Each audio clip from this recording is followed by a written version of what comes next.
தாய் தமிழ் உறவுகளுக்கு வணக்கம். துணை முதலமைச்சர் பதவிக்கு சம்மதித்தார். தமிழக வெற்றிக் கழகம் அதிமுக கூட்டணி ஆட்சி அமைகின்றது என்ற தலைப்பில் இந்த காணொளியை காண்கிறோம். 1977ஆம் ஆண்டு எம்ஜிஆர் கட்சியை ஆரம்பித்தார்.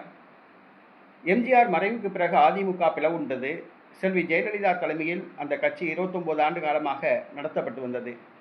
அதற்கு பின்பு கடந்த 10 ஆண்டு காலமாக எடப்பாடி பழனிசாமி அதிமுகவை நடத்தி வந்தார்.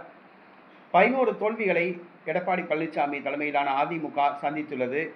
அது மட்டுமல்லாமல் நடைபெற்று முடிந்த சட்டசபை தேர்தலில் 3வது இடத்துக்கு தள்ளப்பட்டுள்ளது. இனிமேல் அதிமுக முதலிடத்துக்கு வருமா, மீண்டும் பழைய எழுச்சி பெறுமா என்பதை கேள்விக்குறி. அப்படியே இருந்தாலும் எடப்பாடி பழனிசாமி தலைமையில் அதிமுக எழுச்சி பெற வாய்ப்பில்லை. இந்த சூழ்நிலையில் அதிமுகவின் வாக்குகளை தமிழக வெற்றிக் கழகம் கவர்ந்து விட்டது, இழுத்து கொண்டு விட்டது என்றுதான் சொல்லலாம்.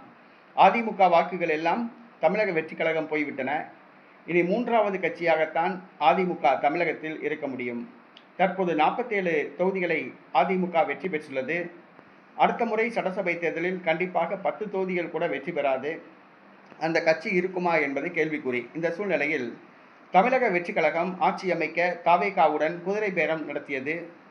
துணை முதலமைச்சர் பதவி, 10 அமைச்சர் பதவி வழங்க சம்மதித்தது. ஆனால் எடப்பாடி பழனிசாமி தனக்கு முதலமைச்சர் பதவி வேணும் விடாப்பிடியாக இருந்து வந்தார்.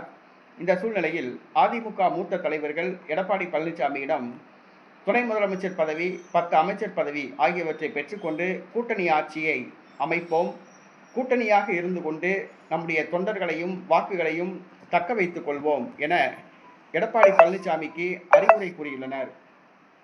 நாம் 3வது கட்சியாக இருந்தால் தொடர்ந்து களத்தில் காணாமல் போவோம். அடுத்த தேர்தலில் கட்சி என்பது இருக்குமா என்பது கேள்விக்குறி. ஆகவே கூட்டணி ஆட்சியில் பங்கேற்று தற்போதுள்ள வாக்குகளை தக்க வைத்துக் கொள்வோம் என அறிவுரை கூறியுள்ளனர். ஆக எடப்பாடி பழனிசாமி துணை முதலமைச்சர் பதவிக்கு சம்மதித்துள்ளதாக கூறப்படுகிறது. அதிமுக சார்பில் துணை முதலமைச்சராக எடப்பாடி பழனிசாமி பதவியேற்பார். மேலும் 10 பேர் அமைச்சர்களாக தவேகா கூட்டணி ஆட்சியில் பங்கேற்பார்கள் என கூறப்படுகிறது. தற்பொழுது துணை முதலமைச்சர் பதவிக்கு எடப்பாடி பழனிசாமி சம்மதித்துள்ளார்.